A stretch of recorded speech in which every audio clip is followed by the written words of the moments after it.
ಶ್ರೀರಾಮನ್ನ ಒಂದು ಸ್ಥಾಪನೆ ಬಗ್ಗೆ ಅದೆಲ್ಲ ಬಂದಿದ್ದು and that is where I think ಸಾಕಷ್ಟು ಜನಕ್ಕೆ ಕೋಪನೋ ಅಥವಾ ಸೆಂಟಿಮೆಂಟ್ ಹರ್ಟ್ ಆಗಿತ್ತು. ನಾನು ಹೇಳಿದೆ ಆಯಿತು ಒಪ್ಕೊಂಬೇಡಿ, ರಾಮ ಹನುಮ ಸುಳ್ಳು, ಸೀತಾ ಮಾತಾ ಸುಳ್ಳು, ರಾವಣ ಕದಿದ್ದು ಸುಳ್ಳು. ನಾನು ಏಥಿಯಿಸ್ಟ್ ಅನ್ನೋದನ್ನ ಅವ್ರಿಗೆ ಇಂಟ್ರೊಡ್ಯೂಸ್ ಮಾಡಿ ಹೇಳಿದೆ. ನಾನು ನಾಸ್ತಿಕನಾಗಿದ್ದೀನಿ, ನಾನು ದೇವರುಗಳಲ್ಲಿ ನಂಬೋನಲ್ಲ, ನಾನು ಏಥಿಯಿಸ್ಟ್ ಅನ್ನೋದನ್ನ ಹೇಳಿದೆ. ಅವರು ಥ್ರೆಟ್ಸ್ ಕೊಡ್ತಾರೆ, ರೇಪ್ ಥ್ರೆಟ್ಸ್ ಕೊಡ್ತಾರೆ, ಹೆಣ್ಮಕ್ಳಿಗೆ ಡೆತ್ ಥ್ರೆಟ್ಸ್ ಕೊಡ್ತಾರೆ.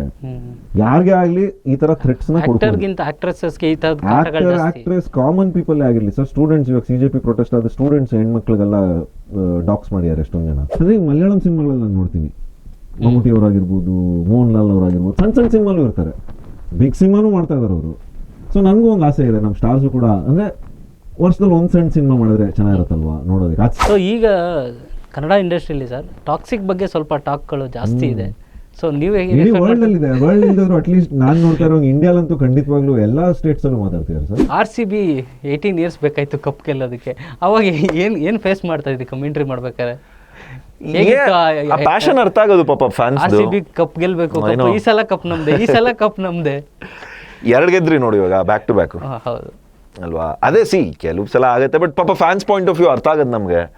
ಫ್ಯಾನ್ಸಿನ ಒಂದು ಕೋಪ, ಆಕ್ರೋಶ ನಾವು ಕೂಡ ಅವ್ರಿಗೊಂದ್ ಸ್ವಲ್ಪ ಎತ್ತಾ ಇದ್ವಿ ಅಲ್ವಾ, ಅಂದ್ರೆ ಮಾಡ್ಬೇಕಾದ್ರೆ ಈ ಸಲ ಆಗತ್ತೆ ಅಂತ ನಾವು ಕೂಡ ಇದಾಗದು. ಬಟ್ ಅದು ಆಗದೆ ಇದ್ದಾಗ ನನಗೆ ಬಹಳ ಚಿಕ್ಕ ವಯಸ್ಸಲ್ಲೇನೆ ರಿಯಲೈಸ್ ಆಗ್ಬಿಟ್ಟಿತ್ತು, ನನಗೆ ಕ್ರಿಕೆಟ್ನಲ್ಲಿ ಪ್ಯಾಷನ್ ಇದೆ, ಆಸಕ್ತಿ ಇದೆ, ಬಟ್ ನನ್ನಲ್ಲಿ ಆ ಶ್ರಮೆ ಪಡೋ ಒಂದು ಬುದ್ಧಿ ಆಗ್ಲಿ ಅಥವಾ ಅಂಪೈರ್ ಆಗಿ ಹೋಗ್ತಾ ಇದ್ದೆ. ದುಡ್ಡು ಕೊಡೋರು, ದಿನಕ್ಕೆ 600 ರೂಪಾಯಿ ಕೊಡೋರು, ಊಟ ತಿಂಡಿ ಕೊಡೋರು 600-500 ರೂಪಾಯಿ, ಫುಲ್ ದಿವಸ ಹೋಗ್ಬಿಟ್ಟು ಅಂಪೈರಿಂಗ್ ಮಾಡಬೇಕು. 18ರಲ್ಲಿ 7 IPL ಸೀಸನ್ ನೀವು ಕಮೆಂಟ್ರಿ ಕನ್ನಡದಲ್ಲಿ. ಹೌದು, 2019ರಿಂದ. ಇಟ್ಸ್ ಗ್ರೇಟ್ ಅಲ್ವಾ ಇದು 7 ಸೀಸನ್? ನೀವೇ ನಾಪ್ಸ್ತಾ ಇದ್ದೀರಾ, ನನಗಂತೂ ಕೆಲಸ ಅನ್ಸಿತ್ತು. ಯಾವುದು ಏನೋ ಅಂದ್ರೆ ಗ್ರೇಟ್ ಅನ್ನೋದಕ್ಕಿಂತ ಒಳ್ಳೆ ಅವಕಾಶ, ಒಳ್ಳೆ ಒಂದು ಯಾವ್ಯಾವ ಕೃಣಾಲ್ ಪಾಂಡೆ ಹೆಂಗ್ ಓಡಾಡೋರು ಅಂಡ್ ನಾನು ಅಲ್ಲೇನೋ ಇಂಟರ್ವ್ಯೂ ಮಾಡಕ್ ಹೋಗಿದ್ದೀನಿ, ಇಲ್ಲ ನಾವಲ್ಲಿ ಬ್ರಾಡ್ಕಾಸ್ಟ್ ನಡೀತಾ ಇದೆ ನಿಂತಿದ್ದಾಗ ಪಾಪ ಅವರೇ ನನ್ನ ನೋಡಿ ಸ್ಮೈಲ್ ಮಾಡೋರು. ಜಸ್ಟ್ ಮುಖ ಆಗಿದ್ದು ನಾನು ಪಾಪ ಮನೋಮೂರ್ತಿ ಸರ್, ಜಯಂತ್ ಕಾಯ್ಕಿಣಿ ಸರ್ಗೆ ಅದು ಫುಲ್ ಕ್ರೆಡಿಟ್ ಹೋಗ್ಬೇಕು. ಆರು ಸಾಂಗು ಜಯಂತ್ ಕಾಯ್ಕಿಣಿ ಅಂಡ್ ಅದು ಮೊದಲನೇ ಬಾರಿ ಜಯಂತ್ ಕಾಯ್ಕಿಣಿ ಸರ್ ಒಂದು ಕನ್ನಡ ಚಲನಚಿತ್ರಕ್ಕೆ ಅಷ್ಟು ಆಲ್ಬಮ್ ನ ಅವರೇ ಬರ್ತಿದ್ದೆ. ಅದಕ್ಕೆ ಮುಂಚೆ ಒಂದ್ 2 ಬರೆಯೋರು ಅವರು. ಹಂಗೆ ನಾವು RCB ಬಗ್ಗೆ ಮಾತಾಡ್ಬೇಕು ಅಂದ್ರೆ ನಮ್ಮ ವಿರಾಟ್ ಕೊಹ್ಲಿ ಬಗ್ಗೆ ಮಾತಾಡದೆ ಇಲ್ಲ. ಏನ್ ಮಾತಾಡೋಣ ಹೇಳಿ ವಿರಾಟ್ ಅವರ ಬಗ್ಗೆ. ವಿರಾಟ್ ಕೊಹ್ಲಿ ಅವರ ಆಟ ಆನ್ ಫೀಲ್ಡ್ ಅಲ್ಲಿ ನೋಡಿದಾಗ ನಿಮ್ಗೆ ಏನ್ ಅನಿಸ್ತು? ಹೇಗಿರುತ್ತೆ ಅವ್ರದ್ದು ಅಗ್ರೆಸಿವ್ನೆಸ್? ನಾನು ಆನ್ ಫೀಲ್ಡ್ ತುಂಬ ಹತ್ರದಿಂದ ಅಷ್ಟೊಂದು ನೋಡಿಲ್ಲ, ಬಟ್ ಕೆಲವೊಮ್ಮೆ ನೋಡೋದ್ರಲ್ಲಿ ಎಕ್ಸ್ಟ್ರೀಮ್ಲಿ ಪ್ಯಾಷನ್ ಇದೆ ಸರ್ ಆ ಮನುಷ್ಯಂಗೆ. ಇದನ್ನ ನೀವು ಕಲ್ಸ್ಕೊಡೋದಕ್ಕೆ ಭಾಳ ಆಗೋದಿಲ್ಲ ಬೇರೆಯವ್ರಿಗೆ. ಆ ಪ್ಯಾಷನ್ನ ಹೆಂಗೆ ಹೇಳ್ಕೊಡ್ತೀರಾ ಒಬ್ರಿಗೆ? ಪ್ಯಾಷನ್ ಇಂದ ಇನ್ನು ಮಿಕ್ಕಿದೆಲ್ಲ ಬಂದ್ಬಿಟ್ಟಿದೆ ಅವ್ರಿಗೆ. ಪ್ಯಾಷನ್ ಇಂದ ಹಾರ್ಡ್ ವರ್ಕು, ಆ ಹಾರ್ಡ್ ವರ್ಕ್ ಇಂದ ಅವರ ಫಿಟ್ನೆಸ್, ಅವರ ರೊಟೀನು, ಆ ಒಂದು ಝೋನ್ಗೆ ಹೋಗೋದು. ಒಂಥರ ಅವ್ರನ್ನ ಕ್ಯಾಪ್ಟನ್ ಆಗಿ ಹುಡುಕಿದ್ದು ಎಳೆಮರೆಕಾಯಿ ಯಾರು ಹುಡುಕಿದ್ರು, ಕ್ಯಾಪ್ಟನ್ ಆದಾಗಲೇ ಕಪ್ ಹೊಡೆದ್ಬಿಟ್ರಲ್ಲ, ಅದು ಇಂಪಾರ್ಟೆಂಟ್. ಸಖತ್ ಕ್ಯಾಪ್ಟನ್ ಇದ್ದಾರೆ, ಸಖತ್ತಾಗಿದೆ ಟೀಮು, ಸೂಪರ್ ಆಗಿದೆ ಟೀಮ್ ಮಾತ್ರ. ಸೊ ಕಂಟಿನ್ಯೂ ಆಗಲಿ. ಐ ವಾಂಟ್ ಬಿ ಸರ್ಪ್ರೈಸ್ ರೀ, ಇನ್ನು ನೆಕ್ಸ್ಟ್ ಫ್ಯೂ ಇಯರ್ಸ್ ಅಲ್ಲಿ ಡಾಮಿನೇಟಿಂಗ್ ಟೀಮ್ RCB ಇದ್ದು ಲಿಮಿಟೆಡ್ ಬಜೆಟ್ ಅಲ್ಲಿ ನೀವು ಐ ಥಿಂಕ್ 1.5 ಕೋಟಿಲಿ ಮಾಡೋದು ಸಿನಿಮಾ ಸರ್ ಅವರು. ನೀವು ಇಮ್ಯಾಜಿನ್ ಮಾಡಿ 1.5 ಕೋಟಿಲಿ ಅನಂತ್ ನಾಗು, ಪ್ರಕಾಶ್ ರಾಜು, ಸಂಯುಕ್ತ, ಶರ್ಮಿಳಾ, ಆಮೇಲೆ ಇನ್ಯಾರಿದ್ರು ಪಾಪ ಇವರು ಈಗ ಹೋಗ್ಬಿಟ್ರಲ್ಲ ನಮ್ಮ. ನಾನು ಏನೋ ಹೇಳಿದೆ ಅಥವಾ ನೀವು ಏನೋ ಹೇಳಿದ್ರಿ, ಅದು ನನಗೆ ಒಪ್ಪಿಗೆ ಇಲ್ಲ. ನಾನು ನೋಡಲ್ಲ ನಿಮ್ಮನ್ನ, ನಾನು ನಿಮ್ಮನ್ನು ಫಾಲೋ ಮಾಡಲ್ಲ, ನಾನು ನಿಮ್ಮನ್ನ ಒಪಿನಿಯನ್ಸ್ನ ತೊಗೊಳಲ್ಲ, ನಾನು ನಿಮ್ಮ ಪೋಸ್ಟ್ ನೋಡಲ್ಲ. ಪಾಡ್ಕಾಸ್ಟಲ್ಲೂ ಕೂಡ ಕ್ಲಿಯರ್ ಆಗಿ ಹೇಳಿದ್ದೆ, ನನ್ನ ಪರ್ಸನಲ್ ಎಕ್ಸ್ಪೀರಿಯನ್ಸ್ನ ಶೇರ್ ಮಾಡಿದ್ದೆ ನಾನು. ಆ್ಯಂಡ್ ಅನುಭವಕ್ಕೆ ನಾವು ಕ್ಷಮಾಪಣೆ ಹೆಂಗೆ ಕೇಳೋಕ್ಕಾಗತ್ತೆ? ಅದು ರಾಮನ್ ಬಗ್ಗೆನಾ ಆ ಕಾಮೆಂಟ್? ಅದು ಏನಾಗಿದ್ದು ಅಂದರೆ, ನಾನು ಏಥಿಯಿಸ್ಟ್ ಅನ್ನೋದನ್ನ ಅವ್ರಿಗೆ ಇಂಟ್ರೊಡ್ಯೂಸ್ ಮಾಡಿ ಹೇಳಿದೆ. ನಾನು ನಾಸ್ತಿಕನಾಗಿದ್ದೀನಿ, ನಾನು ದೇವರುಗಳಲ್ಲಿ ನಂಬೋನಲ್ಲ, ನಾನು ಏಥಿಯಿಸ್ಟ್ ಅನ್ನೋದನ್ನ ಹೇಳಿದೆ. ಅವರು ಏಥಿಯಿಸಮ್ ಬಗ್ಗೆ ಕೇಳ್ತಾ ಇದ್ರು. ಸೊ ಅದನ್ನ ಎಕ್ಸ್ಪ್ಲೇನ್ ಮಾಡ್ಬೇಕಾದ್ರೆ ಅವ್ರು ಹಂಗಂದ್ರೆ ನೀವ್ ಹೆಂಗೆ ಏಥಿಯಿಸ್ಟ್ ಆಗ್ಬಿಟ್ಟು ರಾಮ ಇಲ್ಲ ಅಂತೀರಾ ಅಥವಾ ಅಯೋಧ್ಯೆ ಅದ್ ಕೇಳಿದಾಗ ನಾನು ಏಥಿಯಿಸ್ಟ್ ಪಾಯಿಂಟ್ ಆಫ್ ವ್ಯೂಲಿ ಹೇಗೆ ಪರಿಶೀಲಿಸ್ತೀವಿ ಅನ್ನೋದನ್ನ ಹೇಳಿದೆ. ಆಧಾರದ ಒಂದು ಬುನಾದಿ ಮೇಲೇನೆ ಏಥಿಸ್ಟ್ ನಂಬೋದು. ಏಥಿಸ್ಟ್ ಏನ್ ಹೇಳ್ತಾರೆ, ನನಗೆ ಆಧಾರ ಕೊಟ್ರೆ ನಂಬ್ತೀನಿ, ಆಧಾರ ಕೊಟ್ಟಿಲ್ಲ ಅಂದ್ರೆ ನಂಬಲ್ಲ ಅಲ್ಲ, ನನಗೆ ಗೊತ್ತಿಲ್ಲ ಅಂತೀನಿ ನಾನು. ಆ ಒಂದು ನಿಲುವನ್ನು ತಗೊಳ್ತಾರೆ. ಅಥವಾ ನಾನು ಅದರಲ್ಲಿ ಆಧಾರ ಸಿಗೋವರೆಗೂ ನಂಬಲ್ಲ, ನೀನ್ ಆಧಾರ ತಗೊಂಬ ನಾನು ನಂಬ್ತೀನಿ ಅನ್ನೋದು. ಅದೊಂದು ವಿತಂಡವಾದ when it comes to feelings ಅಂತ ಬಂದಾಗ, ನಂಬಿಕೆ ಅಂತ ಬಂದಾಗ ನಾನು ಆ ಕಾಂಟೆಕ್ಸ್ಟ್ ಅಲ್ಲಿ ಎಡೆ ಇರಲ್ಲ. ಬಟ್ ಅಫ್ಕೋರ್ಸ್ ಅದು ಎಲ್ಲೋ ಸ್ಪಿನ್ ಔಟ್ ಆಯ್ತು, ಮೇ ಬಿ ಶಾರ್ಟ್ ಆಗಿ ಎಡಿಟ್ ಮಾಡಿ ನಿಮ್ಗೆ ಔಟ್ ಆಫ್ ಕಾಂಟೆಕ್ಸ್ಟ್ ಕೂಡ ಆಗಿರ್ಬೋದಿತ್ತು. But I was sharing my experience. ಅಂದ್ರೆ ನಾನೊಬ್ಬ ನಾಸ್ತಿಕನಾಗಿ ನಾನು ಯಾಕೆ ನಾಸ್ತಿಕನಾದೆ, what was the reason for it, and as a atheist ನಾನು ಯಾವ ತರ ನೋಡೋದು ಪ್ರಪಂಚನ ಆಗ್ಬೋದು, ಅಥವಾ ಸಮಾಜನ ಆಗ್ಬೋದು ಅನ್ನೋ ಒಂದು ಮಾತಿನಲ್ಲಿ ಐ ಥಿಂಕ್ ಆ ಒಂದು ಕಾಂಟೆಕ್ಸ್ಟಲ್ಲಿ ಶ್ರೀರಾಮನ ಒಂದು ಸ್ಥಾಪನೆ ಬಗ್ಗೆ ಅದೆಲ್ಲ ಬಂದಿದ್ದು. And that is where I think ಸಾಕಷ್ಟು ಜನಕ್ಕೆ ಕೋಪನೋ ಅಥವಾ ಸೆಂಟಿಮೆಂಟ್ ಹರ್ಟ್ ಆಗಿತ್ತು. ನಾನು ಹೇಳಿದೆ, ಆಯಿತು ಒಪ್ಕೊಂಬೇಡಿ, ನಾನೇನು ರಾಮ ಇಲ್ಲ, ನೀವು ಯಾರು ನಂಬಾರ್ದು, ಶ್ರೀರಾಮನ ಪೂಜಿಸಬಾರ್ದು, ನಾನು ಆ ಥರ ಏನೂ ಹೇಳ್ತಾನೆ ಇಲ್ವಲ್ಲ. ನಾನು ಹೇಳ್ತಾ ಇರೋದು ನನ್ನ ಒಂದು ಜರ್ನಿ ಬಗ್ಗೆ. ನಾನು ಯಾಕೆ ನಂಬಲ್ಲ ಅನ್ನೋದ್ರ ಬಗ್ಗೆ ಹೇಳ್ಬೋದು ನಾನು ವಿನಃ ನೀವು ಯಾಕೆ ನಂಬ್ತೀರಾ ಅಥವಾ ನಂಬಾರ್ದು ನನ್ನ ಒಂದು ಅಧಿಕಾರ ಅಥವಾ ಹಕ್ಕು ಏನಿದೆ ಅಲ್ಲಿ. ಸೊ ಇಷ್ಟೊತ್ತು ನಾವು ಕಿರಣ್ ಶ್ರೀನಿವಾಸ್ ಅವ್ರ ಜೊತೆ ಮಾತಾಡ್ತಾ ಇರ್ಬೇಕಾದ್ರೆ ಅವ್ರ ವಾಯ್ಸು ನನಗೆ ತುಂಬಾ ಇಂಪ್ರೆಸ್ ಮಾಡಿದ ವಾಯ್ಸು. ಹಾಗಾಗಿ ಈ ವಾಯ್ಸನ್ನು ಬರೀ ಸಿನಿಮಾ ಸೀರಿಯಲ್ ಅಷ್ಟೇ ಅಲ್ಲ, ಕ್ರಿಕೆಟ್ ಕಮೆಂಟ್ರಿಲಿ ಕೂಡ ಕೇಳಿರ್ತೀವಿ. ಸೊ ಕ್ರಿಕೆಟ್ ಕಮೆಂಟ್ರಿ ಹಾಗೂ ಕಿರಣ್ ಶ್ರೀನಿವಾಸ್ ಅವರ ಜರ್ನಿ ಬಗ್ಗೆ ಮಾತಾಡ್ತಾ ಹೋಗೋಣ. ಸರ್, ಹೇಗೆ ಶುರುವಾಯಿತು ಕಮೆಂಟ್ರಿ, ಕಿರಣ್ಗೂ ಕಮೆಂಟ್ರಿಗೂ? ಕ್ರಿಕೆಟ್ಗೆ ಒಂದು ಫ್ರ್ಯಾಂಕ್ ಆಗಿ ಹೇಳ್ಬೇಕು ಅಂದ್ರೆ ನಿಮ್ಮ ವಾಯ್ಸು ಬೇಸ್ ಇದೆ, ಒಳ್ಳೆ ವಾಯ್ಸ್ ಬೇಸ್ ಇದೆ, ಹಾಗಾಗಿ ಆರಾಮಾಗಿ ಕಂಡುಹಿಡಿಬೋದು, ಸಕ್ಕತ್ತಾಗಿದೆ ಅಂತ. ನಾನು ಫಸ್ಟ್ ಸಿನಿಮಾ ಮಾಡಿದ್ದಾಗ ಡೈರೆಕ್ಟರ್ ಪ್ರೀತಮ್ ಗುಬ್ಬಿ ಅದೇ ಹೇಳಿದ್ದು ನನಗೆ, ನಿನ್ನಲ್ಲಿ ಏನು ಟ್ಯಾಲೆಂಟ್ ಇದೆ ಏನಿಲ್ಲ ನನಗೆ ಗೊತ್ತಾಗ್ತಾ ಇಲ್ಲ, ಬಟ್ ನಿನ್ನ ವಾಯ್ಸು ನಿನ್ನ ಭಾಳ ಮುಂದೆ ತೊಗೊಂಡೋಗುತ್ತೆ ಅಂತ. ಓಕೆ, ನೋಡ್ತಾ ಇದ್ರೆ ಪ್ರೀತಮ್, ಥ್ಯಾಂಕ್ಸ್. ಕ್ರಿಕೆಟ್ ನಾನು 18 years ಆಯ್ತು ಅನ್ಸುತ್ತಲ್ಲ? ಯಾವುದು ಹಾಗೆ ಸುಮ್ಮನೆ 2008 ಅಂದರೆ 18 years ಆಯ್ತು. ಅಡಲ್ಟ್ ಆಗಿದೆ ಆ ಸಿನಿಮಾದು ವಯಸ್ಸು ನೋಡಿದ್ರೆ. ಹಾಗೆ ಸುಮ್ಮನೆ ಇವಾಗ ಅಡಲ್ಟ್ ಆಗಿದೆ. ಓಕೆ, ಸಾರಿ, ಕ್ರಿಕೆಟ್ ಕೇಳಿದ್ರಿ ಅಲ್ವಾ ಸರ್? ಕ್ರಿಕೆಟ್ ಆಡ್ತಾ ಇದ್ದೆ ನಾನು. ಓಕೆ, ಐ ಥಿಂಕ್ ಎಲ್ಲಿ ಬೆಂಗಳೂರಲ್ಲಿ ಎಲ್ಲಿ, ಯಾವ ಪಿಚ್? ನಾನು ಬೆಳೆದಿದ್ದಲ್ಲ ಬಸವನಗುಡಿ ನ್ಯಾಷನಲ್ ಗ್ರೌಂಡಾ? ನ್ಯಾಷನಲ್ ಗ್ರೌಂಡ್ ಅಲ್ಲಿ ನಮ್ದು ಹಾರ್ಡ್ ಬಾಲ್ ಪ್ರಾಕ್ಟೀಸ್ ಹೋಗ್ತಾ ಇದ್ದೆ. ಚಾಮರಾಜಪೇಟೆ ಕ್ರಿಕೆಟರ್ಸ್ ಅಂತ ಇತ್ತು, ಈಗಲೂ ಇದೆ ಅದು. ಅಲ್ಲಿ ನಾನು ಪ್ರಾಕ್ಟೀಸ್ ಮಾಡ್ತಾ ಇದ್ದೆ ಪೀರಿಯಾಡಿಕ್ಲಿ. ನಾನೇನು ನನಗೆ ಬಹಳ ಚಿಕ್ಕ ವಯಸ್ಸಲ್ಲೇನೆ ರಿಯಲೈಸ್ ಆಗ್ಬಿಟ್ಟಿತ್ತು ನನಗೆ ಕ್ರಿಕೆಟ್ನಲ್ಲಿ ಪ್ಯಾಷನ್ ಇದೆ, ಆಸಕ್ತಿ ಇದೆ, ಬಟ್ ನನ್ನಲ್ಲಿ ಆ ಶ್ರಮೆ ಪಡೋ ಒಂದು ಬುದ್ಧಿ ಆಗಲಿ ಅಥವಾ ಆ ಥರದ ಒಂದು ಸ್ಕಿಲ್ ಆಗಲಿ ಇಲ್ಲ ಅಂತ ನನಗೆ ಗೊತ್ತಿತ್ತು. ಅಂದರೆ ಇದನ್ನು ಮಜಾಕ್ ಆಡ್ಬೋದು ನಾನು, ಇದನ್ನೇ ನಾನು ವೃತ್ತಿಯಾಗಿ ಸೀರಿಯಸ್ ಆಗಿ, ಬಿಕಾಸ್ ನನ್ನ ಅಕ್ಕಪಕ್ಕದವ್ರು ಸಾಕಷ್ಟು ಜನ ಸೀರಿಯಸ್ ಆಗಿ ಆಡಿದ್ರು, ಅವರು ಹೈಯರ್ ಲೆವೆಲ್ಸ್ಗೂ ಹೋಗಿ ಆಡ್ಯಾರೆ. ಬಟ್ ನನಗೆ ಅರಿವಿತ್ತು, ನನಗೆ ಆ ಥರ ಟ್ಯಾಲೆಂಟ್ ಇಲ್ಲ. ನನಗೇನಂದರೆ ಆಟ ಇಷ್ಟ, ಒಂದು ಟೀಮ್ ಸ್ಪೋರ್ಟು, ಒಟ್ಟಿಗೆ ಇರ್ತೀವಿ ಫ್ರೆಂಡ್ಸು, ಸೊ ಅದರಲ್ಲಿ ನನಗೆ ಇಂಟ್ರೆಸ್ಟ್ ಇತ್ತು. ಸೊ ಹಾಗಾಗಿ ಕಾಲೇಜು, ಹೈಸ್ಕೂಲು, ಡಿಗ್ರಿಗೆ ಬಂದಾಗಲ್ಲ ಸ್ಪೋರ್ಟ್ಸ್ ಅಂದರೆ ಬರೀ ಆಟ ಅಲ್ಲ, ಅದೊಂದು ಎನರ್ಜಿ, ಅದೊಂದು ಏನಂತೀರ, ನಿಮಗೆ ಗ್ರೋಯಿಂಗ್ ಅಪ್ ಟೈಮಲ್ಲಿ ಪರ್ಸ್ನಾಲಿಟೀಸ್ ಹೊರಗೆ ಬರೋದಕ್ಕೊಂದು ಅವಕಾಶ ಸಿಗುತ್ತೆ. ನೀವು ಒಂದು ಸ್ವಲ್ಪ ಎಕ್ಸ್ಪ್ರೆಸ್ ಮಾಡ್ಬೋದು, ಬಿಕಾಸ್ ಕ್ಲಾಸ್ ರೂಮ್ ಆಗಲಿ ಅಥವಾ ಪೇರೆಂಟ್ಸ್ ಮುಂದೆ ಆಗಲಿ ಅಥವಾ ಟೀಚರ್ಸ್ ಮುಂದೆ ಆಗಲಿ ಎಲ್ಲೋ ಒಂದು ಸ್ವಲ್ಪ ಹಿಂಜರಿತೀವಿ. ಬಟ್ ಈ ಥರ ಒಂದು ಟೀಮ್ ಸ್ಪೋರ್ಟ್ ಅಂತ ಬಂದಾಗ ಒಂದು ಬಾಂಡಿಂಗ್, ಒಳನಾಟ ಬಂದ್ಬಿಡುತ್ತೆ. ಅದರಲ್ಲಿ ನೀವು ಕಷ್ಟ ಸುಖಗಳನ್ನ ಮಾತಾಡ್ತೀರಾ, ಖುಷಿನೂ ಹಂಚ್ತೀರಾ, ದುಃಖನೂ ಹಂಚ್ಕೊಳ್ತೀವಿ. ಸೊ ಆ ಒಂದು ಟೀಮ್ ಸ್ಪಿರಿಟ್ ಅನ್ನೋದೇನು ಅನ್ನೋದು ಅದು ತುಂಬ ನನಗೆ ಇಂಟ್ರೆಸ್ಟ್ ಇತ್ತು, ಆ್ಯಂಡ್ ಇಂಟ್ರೆಸ್ಟ್ ಬೆಳೀತಾ ಹೋಯ್ತು ಅದರಲ್ಲಿ. ಸೊ ಪೀರಿಯಡಿಕ್ಲಿ ನಾನು ಹೈಸ್ಕೂಲ್ ಆನ್ವರ್ಡ್ ಶುರು ಮಾಡಿದೆ ಟೀಮ್ಗೆ. ಹೈಸ್ಕೂಲಲ್ಲಿ ಅಂದರೆ ಸಿಕ್ಕಾಪಟ್ಟೆ ಚೆನ್ನಾಗಿತ್ತು ನಮ್ಮ ಬೆಂಗಳೂರು ಹೈಸ್ಕೂಲಿನ ಟೀಮು ಕ್ರಿಕೆಟ್ದು. ಅಂದರೆ ಒಂಥರ ಐ ಥಿಂಕ್ ಅಕ್ರಾಸ್ ಸ್ಕೂಲ್ ಫಾರ್ಮ್ಯಾಟ್ಸಲ್ಲೆಲ್ಲ ಗೆದ್ಕೊಂಡ್ಬರ್ತಾ ಇದ್ದಂಥ ಟೀಮು. ಸೊ ನಂಗೆ ಟೀಮಲ್ಲಿ ಪ್ರವೇಶನೇ ಸಿಗಲಿಲ್ಲ ಸೆಲೆಕ್ಷನಲ್ಲಿ. ಹಂಗೂ ಹಿಂಗೂ ಮಾಡಿಕೊಂಡು ಒಂದು ಅಂದರೆ ಟೀಮು ಅಂದರೆ ಒಂದು 15-20 ಜನ ಟೀಮ್ ಮಾಡಿರ್ತಾರೆ. ಅದಾದಮೇಲೆ ಒಂದು 4-5 ಜನ ಎಕ್ಸ್ಟ್ರಾಸ್ ಅಂತ ಇರ್ತಾರೆ ಬೆಂಚಲ್ಲಿ. ಅಂದರೆ ಇವ್ರಿಗೆಲ್ಲ ಏನೋ ಆಯಿತು ಅಥವಾ ಎಕ್ಸಾಮ್ ಇದೆ, ಹುಷಾರಿಲ್ಲ ಅಂದರೆ ಅದರಲ್ಲಿ ಇರ್ತಾ ಇದ್ದೆ ನಾನು ಹೈಸ್ಕೂಲ್ ಫುಲ್ಲು. ಕಾಲೇಜಿಗೆ ಬರೋ ಅಷ್ಟರಲ್ಲಿ ಏನಾಯಿತು, ಒಂದು ಸ್ವಲ್ಪ ಈ ಹೈಯರ್ ಲೆವೆಲ್ ಕ್ರಿಕೆಟ್ ಆಡಿರೋರು ಒಳ್ಳೆ ಫ್ರೆಂಡ್ಸ್ ಇದ್ದರು. ಸೊ ಅವರೆಲ್ಲ ಸೆಲೆಕ್ಷನ್ಗೆ ಹೋದಾಗ ಅವ್ರ ಜೊತೆಗೆ ಹೋಗಿ ನನಗೂ ಒಂಥರ ಏನೋ ಮಾಡೋದಕ್ಕೆ ಅವಕಾಶ ಸಿಕ್ಕಿ ಸೆಲೆಕ್ಟ್ ಆದೆ. ಕಾಲೇಜಲ್ಲೂ ಆದೆ, ಡಿಗ್ರಿಲೂ ಆದೆ. ಬಟ್ ಎರಡೂ ಇದರಲ್ಲಿ ನನಗೇನಂದರೆ ಸೀರಿಯಸ್ನೆಸ್ ಅಂತ ಇಲ್ಲ. ಅಂದರೆ ಹೋಗ್ಬಿಟ್ಟು ನಾನು ಇದನ್ನು ಸೀರಿಯಸ್ ಆಗಿ ಆಡಿ ಕರಿಯರ್ ಮಾಡ್ಕೊಬೇಕು ಅನ್ನೋ ಆಸೆ ಇರಲಿಲ್ಲ ಅಥವಾ ಪ್ಯಾಷನ್ ಏನಿರಲಿಲ್ಲ. ಮಜಾ ಕಾಡ್ತಾ ಇದ್ದೆ. ಆ್ಯಂಡ್ ಅದ್ರ ಥ್ರೂ ಏನಾಗೋದು, ಯಾವಾಗಲೂ ಕ್ರಿಕೆಟು, ಯಾವಾಗಲೂ ಒಂಥರ ಹೈಸ್ಕೂಲ್ ಆನ್ವರ್ಡ್ ಸ್ಟಿಲ್ 7 years ಅಂತ ಇಟ್ಕೊಳ್ಳಿ, 8 years ಬರೀ ಕ್ರಿಕೆಟಲ್ಲೇ ಮುಳುಗಿದ್ವಿ ನಾವು. ಸೊ ಆ ಒಂದು ನಾಲೆಜ್ ಏನಿತ್ತು. ಅದಾದಮೇಲೆ ಐ ಥಿಂಕ್ ಡಿಗ್ರಿಗೆ ಬರೋ ಅಷ್ಟರಲ್ಲಿ ಏನಾಯಿತು, ಸಮರ್ ಹಾಲಿಡೇಸಲ್ಲೆಲ್ಲ ಬಂದಾಗ ಈ ಲೀಗ್ ಗೇಮ್ಗಳು ನಡೆಯುತ್ತೆ. Karnataka state association league games ನಡೆಸ್ತಾರೆ. So 4th division 5th lower division ಮಕ್ಕಳದ ಮ್ಯಾಚ್ಗೆ ಅಂಪೈರ್ ಆಗಿ ಹೋಗ್ತಾ ಇದ್ದೆ. ದುಡ್ಡು ಕೊಡೋರು, ದಿನಕ್ಕೆ 600 ರೂಪಾಯಿ ಕೊಡೋರು, ಊಟ ತಿಂಡಿ ಕೊಡೋರು 600-500 ರೂಪಾಯಿ. ಫುಲ್ ದಿವಸ ಹೋಗ್ಬಿಟ್ಟು ಅಂಪೈರಿಂಗ್ ಮಾಡಬೇಕು. ಬೆಳಗ್ಗೆ ಹೋದಾಗಿಂದ ಬರೋವರೆಗೂ ನಿಂತಿರ್ಬೇಕು, ಚೇಂಜ್ ಆಗ್ತದೆ, ಬಟ್ ಮಜಾ ಇರುತ್ತೆ ಅದೊಂಥರ. ಸೊ ಈ ರೀತಿ ನನಗೆ ರೂಲ್ಸ್ ಆಗಿರ್ಬೋದು ಅಥವಾ ಬಿಕಾಸ್ ಅಂಪೈರಿಂಗ್ ಮಾಡ್ತಿದ್ದೆ, ನಿಯಮಗಳು ಚೆನ್ನಾಗಿ ಗೊತ್ತಿತ್ತು. ಆ್ಯಂಡ್ ಅಷ್ಟೊಂದು ಕ್ರಿಕೆಟ್ ಬಗ್ಗೆನೇ ಮಾತಾಡ್ತಿದ್ದರಿಂದ ಪ್ಲೇಯರ್ಸ್ ಬಗ್ಗೆ, ಮ್ಯಾಚ್ಗಳ ಬಗ್ಗೆ. ಆ್ಯಂಡ್ ನನಗೆ ಎಲ್ಲೋ ಒಂದು ಕಡೆ ಟೆಸ್ಟ್ ಮಾಡಿಲ್ಲ, ಬಟ್ ಮೇ ಬಿ ನನಗೊಂದು ಸ್ವಲ್ಪ ಏನಂತೀರಾ ಈ ಮೆಮೊರಿ ಪವರ್ ಅಲ್ಲ, ಫೋಟೋಗ್ರಾಫಿಕ್ ಮೆಮೊರಿ ನನಗೆ ಇದೆ ಅಂತ ಅನ್ಸತ್ತೆ ಒಂದೊಂದ್ಸಲ. ಬಿಕಾಸ್ 92 ನಂಗೆ ಜ್ಞಾಪಕ ಇದೆ, ನಮ್ಮ ಅಪ್ಪ ದೊಡ್ಡಪ್ಪ ಅವರೆಲ್ಲ ವರ್ಲ್ಡ್ ಕಪ್ ನೋಡಿದ್ದು. ಇಂಗ್ಲೆಂಡು ಪಾಕಿಸ್ತಾನ್ ಫೈನಲ್ಸು ನನಗೆ ಈಗಲೂ ಮ್ಯಾಚ್ದು ಫುಲ್ ದೃಶ್ಯಗಳು ನನ್ನ ಕಣ್ಣು ಮುಂದೆ ಇದೆ. 92 ನಂಗೆ 7 ಇಯರ್ಸ್ ನನಗೆ. ಆ್ಯಂಡ್ 96 ಆನ್ವರ್ಡ್ಸು ಪ್ರತಿಯೊಂದು ವರ್ಲ್ಡ್ ಕಪ್ ಗೇಮ್ ಆಗಿರ್ಬೋದು, ಮೇಜರ್ ಗೇಮ್ಸ್, ನನಗೆ ಈಗಲೂ ಅದ್ರದ್ದು ಸ್ಕೋರ್ಸು, ಯಾರು ಹೆಂಗೆ ಔಟ್ ಆದರು, ನಿದ್ದೆ ಲಭಿಸಿದ್ರು ನಾಪ್ಕ ಬಂದ್ಬಿಡುತ್ತದು. ಸೊ ಅದೆಲ್ಲದು ಇದ್ದಿದ್ದು ವರ್ಕ್ ಆಯಿತು ಕ್ರಿಕೆಟಿಗೆ. ನಾನು ಫೈನಲಿ ಕಾಮೆಂಟ್ರಿಗೆ ಆ್ಯಂಡ್ ಆ್ಯಂಕರಿಂಗ್ ಅಂತ ಬಂದಾಗ ಸ್ಟಾರ್ ಸ್ಪೋರ್ಟ್ಸ್ ಆ್ಯಂಡ್ ಜಿಯೋಗೆ ಅದೆಲ್ಲ ಹೆಲ್ಪ್ ಆಯಿತು ನನಗೆ. ಸೊ ಲೀಗಿಂದ ನೀವು IPL ವರ್ಗೂ ಹೋಗಿದ್ದೀರಾ? ಲೀಗಿಂದಿಲ್ಲ, ಐ ವುಡ್ ಸೇ ಮಜಕ್ಕೆ ಅಂತ ಕ್ರಿಕೆಟ್ ಆಡ್ತಾ ಇದ್ದೆ. ಕ್ರಿಕೆಟ್ನ ಭಾಳ ಎಂಜಾಯ್ ಮಾಡಿದ್ದೀನಿ ನಾನು. ಒಂದು ಟೀಮ್ ಸ್ಪೋರ್ಟು ನನಗದು. ನಮ್ಮ ಟೀಮ್ಗೋಸ್ಕರ ಏನು ಬೇಕಾದ್ರೂ ಮಾಡೋದಕ್ಕೆ ರೆಡಿ. ಫೀಲ್ಡಿಂಗ್ ಮಾಡಬೇಕಾ, ಯಾರಿಗೋ ಏಟ್ ಆಗಿದೆಯಾ ಅವ್ರ ಬಗ್ಗೆ ನಿಲ್ಬೇಕಾ, ಜಾಗದಲ್ಲಿ ನೀರು ತಂದು ಕೊಡ್ಬೇಕಾ, ಆಚೆ ಕೂತಿದ್ದು ನೀರು ತಂದು ಕೊಡ್ಬೇಕಾ, ಎಲ್ಲದರಲ್ಲೂ ಇರ್ತಾ ಇದ್ದೆ ನಾನು. ಸೊ ನನಗೆ ಆ ಒಂದು ಕ್ರಿಕೆಟಲ್ಲಿ ತುಂಬ ಪ್ಯಾಷನ್ ಇತ್ತು.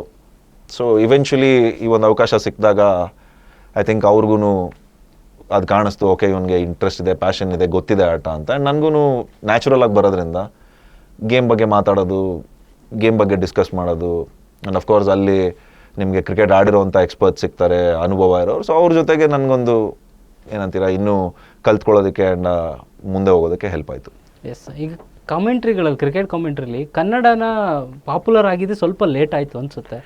ಕನ್ನಡ ಭಾಷೆಯಲ್ಲಿ ಕಾಮೆಂಟ್ರಿ ಕೊಡೋದು ಅಷ್ಟೊಂದು ಜನಕ್ಕೆ ಇಷ್ಟ ಆಗುತ್ತೆ ಅನ್ನೋದೊಂದು ಡೌಟ್ ಇತ್ತು ಅಲ್ವಾ ಕೆಲವುದು? ಅದು ಹೇಗೆ ನಿಮ್ಗೆ ನೀವು ಅಬ್ಸರ್ವ್ ಮಾಡಿದಾಗೆ? ಇಲ್ಲ ಕನ್ನಡದಲ್ಲೂ ಕಾಮೆಂಟ್ರಿ ಮಾಡಿದ್ರೆ ಜನ ಇಷ್ಟಪಡ್ತಾರೆ ಅನ್ನೋ ಕಾನ್ಫಿಡೆನ್ಸ್ ಈಗ ಬಂದಿದೆ, ಅವಾಗ ಬಂದಿದೆ? ಹೌದು. ಐ ಥಿಂಕ್ ಏನಾಗಿತ್ತು, ಕ್ರಿಕೆಟ್ ಅಂತ ನೋಡಿದಾಗ ತುಂಬ ಎಲೀಟ್ ಗೇಮ್ ಅದು. ಅಂದರೆ ಬಹಳ ಒಂದು ಮೇಲ್ವರ್ಗದ ಒಂದು, ಅಂದರೆ ಎಲೀಟ್ಸ್ ಆಡ್ತಾ ಇದ್ದಂಥ ಆಟ ಅದು. ಬ್ರಿಟಿಷರ್ಸ್ ಅದನ್ನು ತಗೊಂಡ್ಬಂದಿದ್ದು ಜೆಂಟ್ಲ್ಮನ್ ಗೇಮ್ ಅಂತಾನೆ ಹೇಳ್ತಾ ಇದ್ದಿದ್ದು. ಅಂದ್ರೆ ಜೆಂಟ್ಲ್ಮನ್ ಯಾರು? Elite people. ಸೊ ಇಂಡಿಯಾಲೂ ಕ್ರಿಕೆಟ್ ಹಂಗೆ ಪಾಪ್ಯುಲರೈಸ್ ಆಗಿದ್ದು. ಎಲೀಟ್ ಸ್ಪೋರ್ಟೇ ಇಂಡಿಯಾಲೂ ಕೂಡ ಇದಾಗಿದ್ದು. ಬಟ್ ಈಗ ಗಲ್ಲಿಗಲ್ಲಿಲೂ ಬಂದಿದೆ ಖಂಡಿತ, ಎಸ್ಪೆಷಲಿ ಪೋಸ್ಟ್ IPL. ಅಂಡ್ ಇದೇನಾಯ್ತು, ಕ್ರಿಕೆಟ್ ಒಂದು ಜೆಂಟ್ಲ್ಮನ್ ಸ್ಪೋರ್ಟು, ಟ್ರೆಡಿಷನಲ್ ಅಂದ್ರೆ ಒಂಥರ ಸಾಂಪ್ರದಾಯಿಕವಾಗಿ ಆಡುವಂಥ ಸ್ಪೋರ್ಟ್ ಆಗಿದ್ರಿಂದ ಸಾಂಪ್ರದಾಯನ ಯಾರು ಮುರಿಯಕ್ಕೆ ಇಷ್ಟಪಡಲ್ಲ. ಸಂಪ್ರದಾಯ ಏನು, ಇದು ಹಿಂಗೆ ಇರಲಿ. ಸೊ ಯಾವಾಗ T20 ಒಂದು ಆವಿಷ್ಕಾರ ಆಯಿತು, ಅದಾದಮೇಲೆ ಸ್ಲೋಲಿ ಬಟ್ ಶ್ಯೂರ್ಲಿ ಇದೊಂಥರ ಈ ಸಂಪ್ರದಾಯ ಅನ್ನೋದು ಈರುಳ್ಳಿ ಇದ್ರ ಸಿಪ್ಪೆ ಥರ ಬಿಡಿಸ್ಕೊಂಡು ಹೋಗಿ ಶುರು ಆಯಿತು ಅಲ್ವಾ? ಸೊ ಅದಾದ್ಮೇಲೆ ಏನಾಯಿತು, ಪೋಸ್ಟ್ IPL ಬಂತು, ಆಮೇಲೆ ಬೇರೆ ಬೇರೆ ಫ್ರಾಂಚೈಸೀಸ್ ಬಂತು, state and region centric franchises ಬಂತು. ಸೊ ಆ ಒಂದು ಪಾಪ್ಯುಲಾರಿಟಿ ಬ್ರಾಡ್ಕಾಸ್ಟರ್ಸ್ಗೆಲ್ಲ ಗೊತ್ತಾಗಕ್ಕೆ ಶುರು ಆಯಿತು. So broadcasters I think Star Sports ಆ ಟೈಮಲ್ಲಿ 2015-16 ಆನ್ವರ್ಡ್ ಶುರು ಮಾಡಿದ್ರು. ಫಸ್ಟು ತಮಿಳು, ಕನ್ನಡ, ತೆಲುಗು ಶುರು ಮಾಡಿದ್ರು.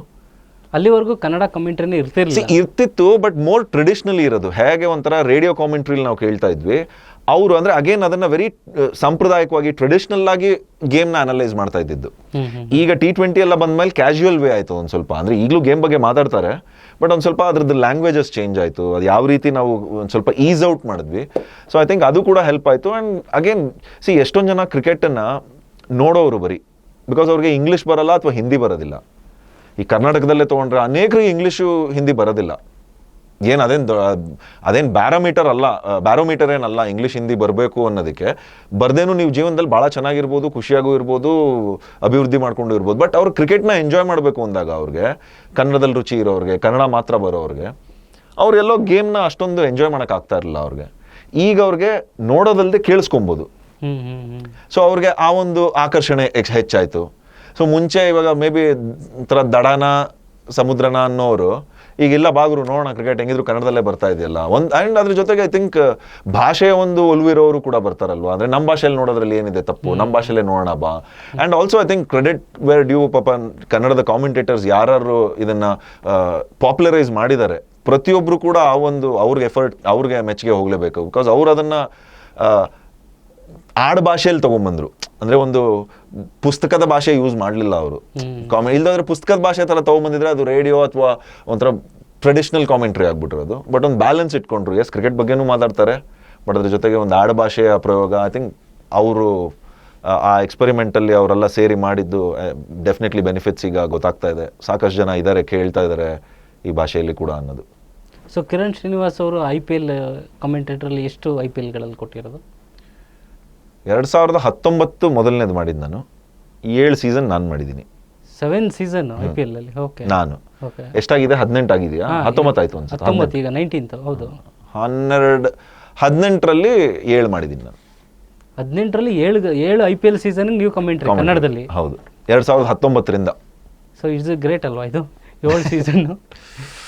ಏನೋ ನೀವೇ ನಾಪ್ಸ್ತಾ ಇದ್ದೀರಾ, ನನಗಂತೂ ಕೆಲಸ ಅನ್ಸಿತ್ತು. ಯಾವುದು ಏನೋ ಅಂದರೆ ಗ್ರೇಟ್ ಅನ್ನೋದಕ್ಕಿಂತ ಒಳ್ಳೆ ಅವಕಾಶ, ಒಳ್ಳೆ ಒಂದು ಏನಂತೀರಾ ಅದೇ ಅವಕಾಶ ಅಂತ ನಾನು ನೋಡೋದು. ಸೊ ಕ್ರಿಕೆಟ್ ಪ್ಲೇಯರ್ಸ್ನ ಹತ್ರದಿಂದ ನೋಡಿರೋದ್ರಲ್ಲಿ ನೀವು IPL ಅಲ್ಲಿ ತುಂಬ ಮೋಸ್ಟ್ ಫೇವರೆಟ್ ಪ್ಲೇಯರ್ ಯಾರು?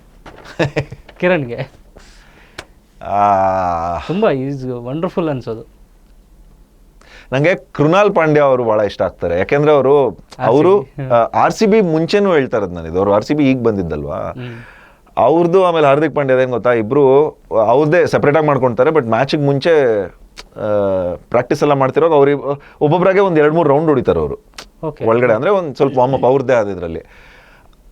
ಯಾವ್ಯಾವ ಕೃಣಾಲ್ ಪಾಂಡ್ಯ ಹೆಂಗೆ ಓಡಾಡೋರು ಆ್ಯಂಡ್ ನಾನಲ್ಲೇನೋ ಇಂಟರ್ವ್ಯೂ ಮಾಡಕ್ಕೆ ಹೋಗಿದ್ದೀನಿ, ಇಲ್ಲ ನಾವಲ್ಲಿ ಬ್ರಾಡ್ಕಾಸ್ಟ್ ನಡೀತಾ ಇದೆ ನಿಂತಿದ್ದಾಗ ಪಾಪ ಅವರೇ ನಾನು ನೋಡ್ಬಿಟ್ಟು ಸ್ಮೈಲ್ ಮಾಡೋರು. ಅಂದರೆ ನಾನು ಕಣ್ಣಿಗೆ ನೋಡ್ತಾ ಇದ್ದೆ ಅವ್ರನ್ನ, ಹಿಂಗೆ ಸ್ಮೈಲ್ ಮಾಡೋರು, ನಾನು ಆಮೇಲೆ ಹೋಗ್ತಾ ಹೋಗ್ತಾ ಸ್ಮೈಲ್ ಮಾಡೋದು, ಆಮೇಲೆ ಹ್ಯಾಂಡ್ ಶೇಕು, ಆಮೇಲೆ ಹೇಗಿದ್ದೀರಾ ಏನೋ ಒಂದು ಅವ್ರಿಗೇನು ಅವಶ್ಯಕತೆ ಇರಲಿಲ್ಲ ನನ್ನ ನೋಡ್ಬಿಟ್ಟು ಸ್ಮೈಲ್ ಮಾಡಿ ಹೇಗಿದೆಯಾ ಅಂತೆಲ್ಲ ಕೇಳೋದಕ್ಕೆ. So I felt very nice. So off the field ಅವರ ಒಂದು ಬಹಳ ಒಳ್ಳೆಯ ಒಂದು ಏನಂತೀರಾ ಹ್ಯುಮ್ಯಾನಿಟಿಗೆ ನಂಗೆ ಕೃಣಾಲ್ ಪಾಂಡ್ಯ. ಓಕೆ, 7 IPLs ನೀವು ಕಮೆಂಟ್ರಿ ಮಾಡಿದ್ದು. RCB 18 ಇಯರ್ಸ್ ಬೇಕಾಯ್ತು ಕಪ್ ಗೆಲ್ಲೋದಕ್ಕೆ. ಅವಾಗ ಏನು ಫೇಸ್ ಮಾಡ್ತಾ ಇದ್ರಿ ಕಮೆಂಟ್ರಿ ಮಾಡ್ಬೇಕಾದ್ರೆ? ಪ್ಯಾಷನ್ ಅರ್ಥ ಆಗೋದು ಪಾಪ ಫ್ಯಾನ್ಸ್. RCB ಕಪ್ ಗೆಲ್ಬೇಕು, ಈ ಸಲ ಕಪ್ ನಮ್ದೆ, ಈ ಸಲ ಕಪ್ ನಮ್ದೆ. 2 ಗೆದ್ರಿ ನೋಡಿ ಇವಾಗ ಬ್ಯಾಕ್ ಟು ಬ್ಯಾಕ್ ಹೌದು ಅಲ್ವಾ. ಅದೇ ಕೆಲವು ಸಲ ಆಗುತ್ತೆ, ಬಟ್ ಪಾಪ ಫ್ಯಾನ್ಸ್ ಪಾಯಿಂಟ್ ಆಫ್ ವ್ಯೂ ಅರ್ಥ ಆಗೋದು ನಮಗೆ. ಫ್ಯಾನ್ಸಿನ ಒಂದು ಕೋಪ, ಆಕ್ರೋಶ, ನಾವು ಕೂಡ ಅವ್ರಿಗೊಂದು ಸ್ವಲ್ಪ ಎತ್ತಾ ಇದ್ವಿ ಅಲ್ವಾ. ಆದ್ರೆ ಮಾಡ್ಬೇಕಾದ್ರೆ ಈ ಸಲ ಆಗತ್ತೆ ಅಂತ ನಾವು ಕೂಡ ಇದಾಗೋದು. ಬಟ್ ಅದು ಆಗದೆ ಇದ್ದಾಗ ಅಫ್ಕೋರ್ಸ್ ಒಂದು ಜೊತೆಗಿರ್ತಾ ಇದ್ರು ಫ್ಯಾನ್ಸು, ಖುಷಿ ಆಗಲಿ ಇದಾಗಲಿ. ಬಟ್ ಲಾಸ್ಟ್ 2 ಸೀಸನ್ಸ್ ಅಂತೂ ಒಂಥರ ಇಟ್ ಹಸ್ ಬಿನ್ ಫ್ಯಾಂಟಾಸ್ಟಿಕ್. ಒಂಥರ ನಮಗೆ ಎಸ್ಪೆಷಲಿ ಕನ್ನಡ ಸ್ಟಾರ್ ಸ್ಪೋರ್ಟ್ಸ್ ಟೀಮ್ಗಂತೂ ಒಂಥರ ಬಹಳ ಒಂದು ಏನಂತೀರ ಹೆಮ್ಮೆಯ ವಿಷಯ. ಅದ್ರ ಜೊತೆಗೆ ಯಾವ ರೀತಿಯಾದ ಕ್ರಿಕೆಟ್ ಆಡಿದ್ದಾರೆ, very very pleasing to watch ಅನ್ನಿಸ್ತು. ಓಕೆ, ಕೃಣಾಲ್ ಪಾಂಡ್ಯ ಬಗ್ಗೆ ಹೇಳಿದ್ರಿ. ಹಂಗೆ ನಾವು RCB ಬಗ್ಗೆ ಮಾತಾಡಬೇಕು ಅಂದ್ರೆ ನಮ್ಮ ವಿರಾಟ್ ಕೊಹ್ಲಿ ಬಗ್ಗೆ ಮಾತಾಡದೆ ಇಲ್ಲ. ಏನು ಮಾತಾಡೋಣ ಹೇಳಿ ವಿರಾಟ್ ಅವರ ಬಗ್ಗೆ. ವಿರಾಟ್ ಕೊಹ್ಲಿ ಅವರ ಆಟ ಆನ್ ಫೀಲ್ಡಲ್ಲಿ ನೋಡಿದಾಗ ನಿಮ್ಗೆ ಏನು ಅನ್ನಿಸ್ತು? ಹೇಗಿರುತ್ತೆ ಅವ್ರದ್ದು ಅಗ್ರೆಸಿವ್ನೆಸ್? ನಾನು ಆನ್ ದ ಫೀಲ್ಡ್ ತುಂಬ ಹತ್ರದಿಂದ ಅಷ್ಟೊಂದು ನೋಡಿಲ್ಲ, ಬಟ್ ಕೆಲವೊಮ್ಮೆ ನೋಡೋದ್ರಲ್ಲಿ ಎಕ್ಸ್ಟ್ರೀಮ್ಲಿ ಪ್ಯಾಷನ್ ಇದೆ ಸರ್ ಆ ಮನುಷ್ಯಂಗೆ. ಇದನ್ನ ನೀವು ಕಲ್ಸ್ಕೊಡೋದಕ್ಕೆ ಭಾಳ ಆಗೋದಿಲ್ಲ ಬೇರೆಯವ್ರಿಗೆ. ಆ ಪ್ಯಾಷನ್ನ ಹೆಂಗೆ ಹೇಳ್ಕೊಡ್ತೀರಾ ಒಬ್ರಿಗೆ? ಪ್ಯಾಷನ್ ಇಂದ ಇನ್ನು ಮಿಕ್ಕಿದೆಲ್ಲ ಬಂದ್ಬಿಟ್ಟಿದೆ ಅವ್ರಿಗೆ. ಪ್ಯಾಷನ್ ಇಂದ ಹಾರ್ಡ್ ವರ್ಕು, ಆ ಹಾರ್ಡ್ ವರ್ಕಿಂದ ಅವರ ಫಿಟ್ನೆಸ್, ಅವರ ರೊಟೀನು, ಆ ಒಂದು ಝೋನ್ಗೆ ಹೋಗೋದು. ಸೊ ನೋಡಿದಾಗ ಇವಾಗ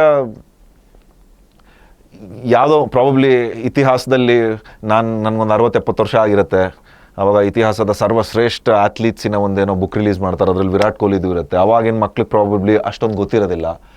ಆಗ ನಾನು ಎಕ್ಸ್ಪ್ಲೇನ್ ಮಾಡ್ಬೋದು ಅವ್ರಿಗೆ, ಗುರು ಹೆಂಗಿದ್ದ ಮನುಷ್ಯ ಅಂದರೆ 38-37 ಆದರೂ ಕೂಡ ಗ್ರೌಂಡಲ್ಲಿ ಜಿಂಕೆ ಥರ ಹೆಂಗೆ ಜಿಗಿಯೋನು ಏನೋ ಆ ಥರದ್ದು. ಅದು ಬಿಟ್ಟರೆ ಐ ಥಿಂಕ್ ನಾನು ಏನು ಹೇಳಲಿ ಪ್ರಪಂಚಕ್ಕೆ ಗೊತ್ತಿಲ್ಲದೆ ಇರೋದು ಅವ್ರ ಬಗ್ಗೆ. ಸೊ ಲೆಜೆಂಡ್ರಿ ಅಂತ ಹೇಳ್ಬೋದು. ಅದು ಹೇಳಲೇಬೇಕದು. ಓವರ್ ಆಲ್ RCB ಟೀಮೇ ಈಗ ಸೂಪರ್. ರಜತ್ ಪಾಟಿದಾರ್ ಆಗಲಿ, ಪಾಟಿದಾರ್ ಇಸ್ ಫ್ಯಾಂಟಾಸ್ಟಿಕ್ ಕ್ಯಾಪ್ಟನ್.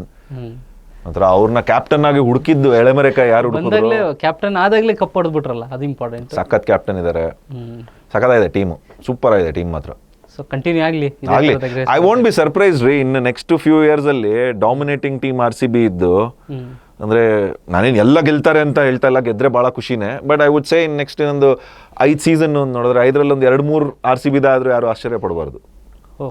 ಆ ಡಾಮಿನೇಟಿಂಗ್ ಆ ಒಂದು ಬ್ಲೂ ಪ್ರಿಂಟ್ ಇದೆ ಅವ್ರ ಹತ್ರ. ಇವಾಗ ಪ್ಲೇಯರ್ಸ್ ಯಾವ ರೀತಿ ನೆಕ್ಸ್ಟ್ ಅವರು ಪ್ಲೇಯರ್ಸ್ನ ಬ್ಯಾಕಪ್ ಮಾಡೋ ರೀತಿ ಕೂಡ ನನಗೆ ಗೊತ್ತಿದೆ, ಯಾವ ಥರ ಮಾಡ್ಕೊಂಡು ಹೋಗ್ತಾ ಇದಾರೆ ಅನ್ನೋದು ನನಗೆ ಗೊತ್ತಿದೆ. ಅಂದರೆ ಕಾಣಿಸ್ತಾ ಇದೆ ಅಲ್ವಾ ಅವ್ರು ಯಾವ ಥರ ಪ್ಲಾನ್ ಮಾಡ್ತಿದ್ದಾರೆ. ಐ ಥಿಂಕ್ ಭಯಂಕರ ಡಾಮಿನೇಟಿಂಗ್ ಟೀಮ್ ಇರುತ್ತೆ. ಓಕೆ ಕಿರಣ್ ಸರ್, ಪಾಂಚ್ ರಾಂಗ್ಸ್ ಮೇಕ್ ಎ ರೈಟ್. ಪಾಂಚ್ ಅದ್ರದ್ದು ಅರ್ಥ ಪಾಂಚ್ ಅಂತ ಇವ್ರು ಹೇಳ್ತಾ ಇರೋದು. ಒಂದು ಶೋ ಮಾಡಿದ್ದೆ, ಪಾಂಚ್ 5 wrongs make a right ಅಂತ. ಹೌದೌದು, ಫಸ್ಟ್ ಶೋ ಅಲ್ಲ ಅದು ನಿಮ್ದು? ಸೊ ಟೆಕ್ನಿಕಲಿ ಅದಕ್ಕೆ ಮುಂಚೆ ಒಂದು ಶೋ ಮಾಡಿದ್ದೆ, ಬಟ್ ರಿಲೀಸ್ ಇದು ಫಸ್ಟ್ ಆಯ್ತು. ಪಾಂಚ್ ಫಸ್ಟ್ ರಿಲೀಸ್ ಆಯ್ತು. ಅದಕ್ಕೆ ಮುಂಚೆ ಒಂದು ಅನಿಲ್ ಕಪೂರ್ ಅವ್ರದ್ದು ಪ್ರೊಡ್ಯೂಸ್ ಮಾಡಿದ್ದೆ 24 ಅಂತ. ಅದು ಈಗ ಇನ್ಫ್ಯಾಕ್ಟ್ ಲಾಸ್ಟ್ 1 year ಅಲ್ಲಿ ಅದನ್ನ ಹಾಟ್ಸ್ಟಾರ್ ಅಲ್ಲಿ ಹಾಕ್ಬಿಟ್ಟಿದ್ದಾರೆ. ಅದನ್ನ ಎಷ್ಟೊಂದು ಜನ ನೋಡ್ಬಿಟ್ಟು ಇತ್ತೀಚೆಗೆ ಬಂದಿರೋದು ಅನ್ಕೊಂಡು ನನಗೆ, ನಾನು ನೋಡಿದೆ ನಿಂದು ಹೊಸದು ಭಾಳ ಡಿಫ್ರೆಂಟ್ ಆಗಿ ಕಾಣಿಸ್ತಿದ್ಯಾ ಅಂತ. ನಾನು ಅದು 2013 ಶೂಟ್ ಮಾಡಿದ್ದು, ಬಟ್ ಥ್ಯಾಂಕ್ಸ್ ನೀನು ಈಗಲೂ ನಾನು ಹಂಗೆ ಇದ್ದೀನಿ ಅಂತ ಅನ್ಕೊಂಡಿರೋದಕ್ಕೆ ಅಂತ. ಸೊ ಅದು ಫಸ್ಟ್ ವರ್ಕ್ ಮಾಡಿದ್ದು 24 ಅನ್ನೋದು. ಅದಾದ್ಮೇಲೆ ಎಸ್ ಪಾಂಚ್ ಅಲ್ಲ. ಸರಿ ಸರ್, ಹಾಗೆ ಸುಮ್ಮನೆ ಫಿಲಮ್ ರಿಲೀಸ್ ಆಗಿ 18 years ಆಯಿತು.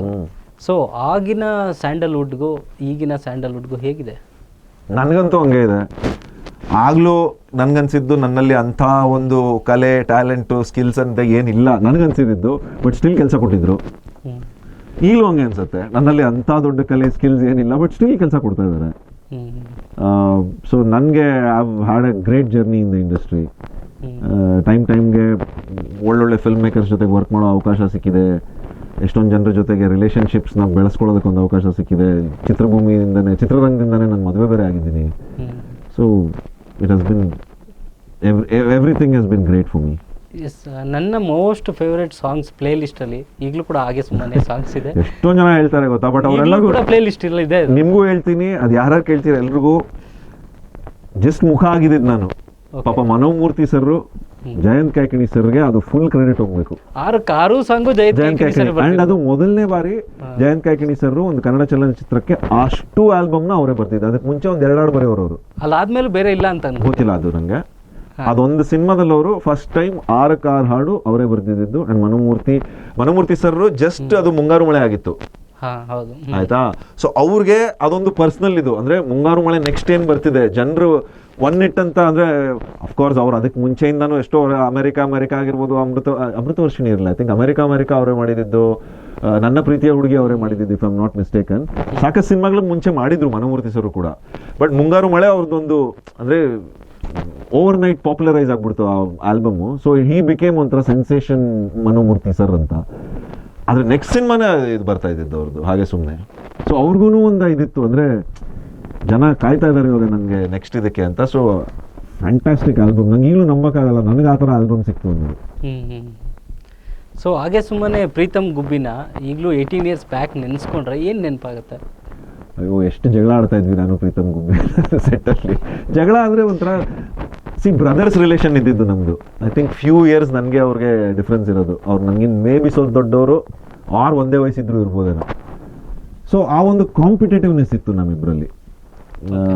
But for the project, for cinema, ಅಂದರೆ ನಮ್ಮಲ್ಲಿ ಯಾವಾಗಲೂ ಸಿನಿಮಾ ಬಗ್ಗೆ ಮಾತಾಡ್ತಿರ್ತಿದ್ವಿ. ಇಲ್ಲ ನಮ್ಮ ಸಿನಿಮಾ ಬಗ್ಗೆ ಮಾತಾಡ್ತಿದ್ವಿ, ಇಲ್ಲ ಇನ್ಯಾವುದೋ ಒಂದು ಸಿನಿಮಾ ಬಗ್ಗೆ ಮಾತಾಡ್ತೀವಿ, ಇಲ್ಲ ಯಾವುದೋ ನೋಡಿರೋ ಸಿನಿಮಾ ಬಗ್ಗೆ ಮಾತಾಡ್ತಿದ್ವಿ, ಇಲ್ಲ ಇನ್ನೊಂದು ಯಾವುದೋ ಸಿನಿಮಾ ನಡೀತಿರೋದ್ರ ಬಗ್ಗೆ.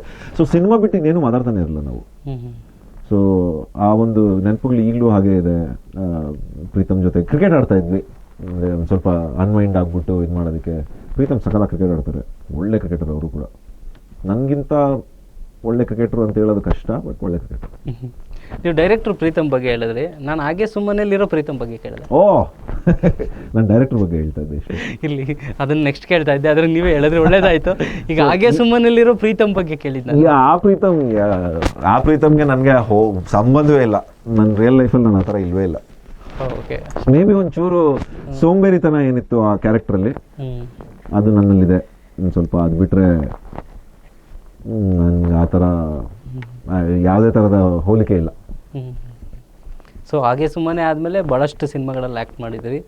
ಆದರೆ ನನಗೊಂದು ವಿಶೇಷವಾದ ಸಿನಿಮಾದ ಬಗ್ಗೆ ಕೇಳಬೇಕು ಅನ್ನೋ ಕುತೂಹಲ. ಈ ಮೈಸೂರು ಮಸಾಲ ಅನ್ನೋ ಸಿನಿಮಾ, ಆಮೇಲೆ ಮಂಡಲ ಅಂತ ಹೆಸರು ಮಾಡಿದ್ರು. ಮಂಡಲ ಅಂತ ಚೇಂಜ್ ಆಯಿತು. ಬಿಗ್ ಸ್ಟಾರ್ ಕಾಸ್ಟ್ ಇದ್ದಿದ್ದು ಸಿನಿಮಾ ಏನಾಯ್ತು ಸರ್? ಅದು ಹೇಗೆ ಓಡಲಿಲ್ಲ? ಅಲ್ಲ, ಅಲ್ಲಿ ಏನು ಮಿಸ್ ಆಯ್ತು ಅಂತ ಅನ್ಸಿದ್ದು? ನಿಮ್ಮ ಪ್ರಮೋಷನ್ ವಿಡಿಯೋಸ್ ಅಲ್ಲಿ ನೋಡಿದೆ. No idea. ಪ್ರಯೋಗ ಇದ್ದಿದ್ದು ಏನಂದ್ರೆ, ಅದು ಒಂದು ಸ್ಪೇಸ್ ಶಿಪ್, ಏಲಿಯನ್, ಆ ಒಂದು ಟಾಪಿಕ್ ನ ಕುರಿತು ಮಾಡಿದಂತ ಸಿನಿಮಾ ಅದು. ಇಟ್ ವಾಸಂಟ್ ಒಂದು ರೆಗ್ಯುಲರ್ ಸಬ್ಜೆಕ್ಟ್ ತರದ್ ಇರ್ಲಿಲ್ಲ. ಅದು ಹೇಗೆ ಅಂದ್ರೆ, ನಿಮ್ಗೆ ಒಂಥರ UFOs, ನಾವು ಹಾಲಿವುಡ್ ಸಿನಿಮಾಗಳಲ್ಲಿ ಏನ್ ನೋಡ್ತೀವಿ, ಒಂದು ಎಲ್ಲಿಂದನೋ ಔಟರ್ ಸ್ಪೇಸ್ ಇಂದ ಒಂದು ಜೀವಿಗಳು ಬಂದ್ಬಿಟ್ಟು ಸಡನ್ ಆಗಿ, ಆ ಒಂದು ಕಾನ್ಸೆಪ್ಟ್ ನ ಇಟ್ಕೊಂಡು ಮಾಡಿದಂತ ಸಿನಿಮಾ ಅದು. So it was very ambitious. ಅದ್ರ ಜೊತೆಗೆ ಬಡ್ಜೆಟ್ ಅಂತ ಬಂದಾಗ ನೋಡಿ ಸರ್, ಕನ್ನಡ ಸಿನಿಮಾಲಿ ಫಸ್ಟ್ ಆಫ್ ಆಲ್ ನೀವು ಎಕ್ಸ್ಪೆರಿಮೆಂಟಲ್ ಮಾಡ್ತಿದ್ದೀರಾ ಅಂದ್ರೆ ಈ ತರ ಇದಕ್ಕೆ ಅಷ್ಟೊಂದು ನಿಮ್ಗೆ ಇರೋದಿಲ್ಲ. ಅದು ಅವರು ಫಸ್ಟ್ ಟೈಮ್ ಪಾಪ ಡೈರೆಕ್ಟ್ ಮಾಡ್ತಿದ್ದವರೇ ದುಡ್ಡು ಹಾಕಿದ್ದು. ಅವರು US ಅಲ್ಲಿ ಇದ್ದವರು, ಈಗಲೂ US ಅಲ್ಲೇ ಇದ್ದಾರೆ. ಅವರು ಪ್ಯಾಷನ್ಗೆ ಬಂದು ಮಾಡಿದ್ದು. ಕತೆ ತುಂಬಾ ಚೆನ್ನಾಗಿತ್ತು. I still believe that it was a very good story.